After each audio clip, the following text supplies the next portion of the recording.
का प्लाज्मा जो है वो इंजेक्ट किया जाएगा। इलास्टिन कोलेजन बहुत रिच होता है। हम सामन डीएनए यूज करते हैं, आपकी स्किन की टाइटनेस को बढ़ाते हैं, आपकी स्किन का की जो इलास्टिसिटी है उसे इम्प्रूव करते हैं। इसमें माइनर आपकी स्किन की सुपरफिशियल लेयर में उसे इंजेक्ट किया जाता है। अच्छा, तो हमने प्रोग्राम की अभी शुरू में हमने बात की CO2 की और उसके साथ साथ हाइफू का हमने जिक्र किया कि हाइफू है वो आपकी फैट को डिसॉल्व करता है और कहीं पे अगर हॉलोनेस होती है तो वो स्किन को टाइट करने के लिए सारा प्रोसीजर आपने एक्सप्लेन किया। अब हम जरा अंडर आई हॉलोनेस की बात कर लेते हैं कि जिन लोगों को होती है, वेट लॉस की वजह से होती है या एजिंग की तरफ जो लोग जा रहे होते हैं उनको होती है, मर्दों में भी खवातीन को भी।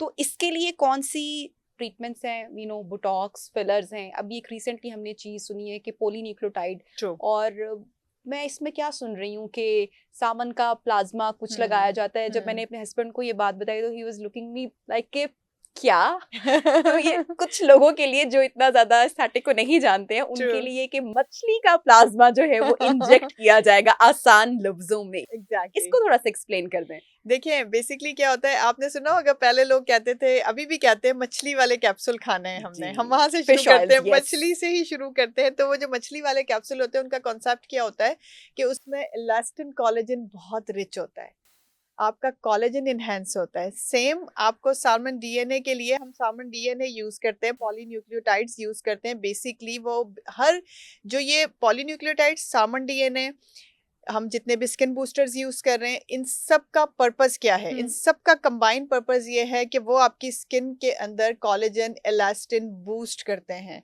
आपकी स्किन की टाइटनेस को बढ़ाते हैं, आपकी स्किन का की जो इलास्टिसिटी है उसे इम्प्रूव करते हैं। सो डिफरेंट क्राइटेरियाज में डिफरेंट चीजें यूज होती हैं। साल्मन डीएनए बिल्कुल वर्क करता है, बहुत अच्छा वर्क करता है।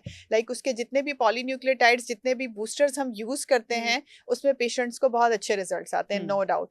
आप आई हॉलोनेस की बात कर रही है कि उसके लिए पॉलीन्यूक्लियोटाइड्स का ट्रीटमेंट है। उससे पहले हम प्लाज्मा उसमें इंजेक्ट करते थे, उसकी मीजोथेरेपी करते थे। डिफरेंट सिरम्स हमारे पास ऐसे हैं जो हॉलोनेस के लिए, फिलर्स जो है वो हमारी तरफ से बेस्ट होते हैं। उसका रीजन ये है कि हॉलोनेस आ गई मतलब एक गैप आया हुआ है।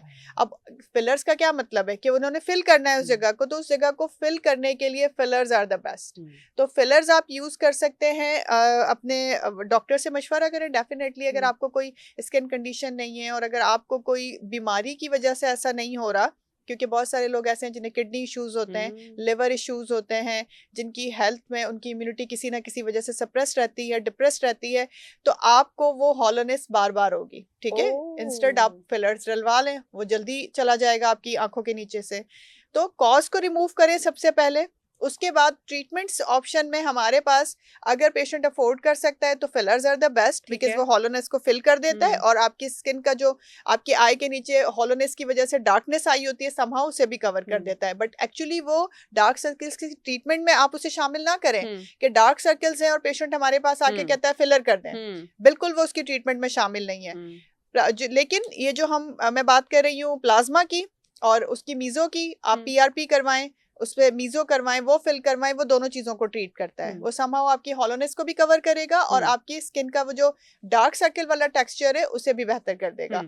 बिल्कुल इसी तरीके से जो लेटेस्ट टेक्निक है वो है पॉलीन्यूक्लियोटाइड्स। अच्छा, पॉलीन्यूक्लियोटाइड्स सबसे लेटेस्ट है। अब मैं प्लाज्मा मैं नहीं करती मोस्टली, अंटिल अनलेस पेशेंट की डिमांड हो। मैं मोस्टली पेशेंट को अंडर आई डार्क सर्कल्स के लिए या हॉलोनेस के लिए पॉलीन्यूक्लियोटाइड्स एडवाइस करती हूँ। अगर वो फिलर पर नहीं जाना चाहते कि फिलर से हमें आर्टिफिशियल लुक आएगी, हम डलवाना नहीं चाहते, बार बार आदत होगी, ट्रीटमेंट चाहते हैं, तो पॉलीन्यूक्लियोटाइड्स आर द बेस्ट। भी तो इंजेक्ट ही किया जाएगा, बिल्कुल इंजेक्ट किया जाएगा। इसमें माइनर आपकी स्किन की सुपरफिशियल लेयर में उसे इंजेक्ट किया जाता है, जबकि जो फिलर्स हैं वो हम डीपर लेयर में जाके इंजेक्ट करते हैं। So it's a like different criteria. But वो जो पॉलीन्यूक्लियोटाइड्स हैं, दीज आर द ट्रीटमेंट्स। इनसे आपकी ना सिर्फ वो हॉलोनेस कवर हो जाती है, अंटिल अनलेस की कोई कॉज पीछे ना हो। मैंने पहले एक्सप्लेन कर दिया है, आपने कॉज को रिमूव करना है। अगर कोई कॉज है, कोई इशू है, कोई हेल्थ इशू है आपको, तो उसे ठीक करवाएं सबसे पहले। ठीक।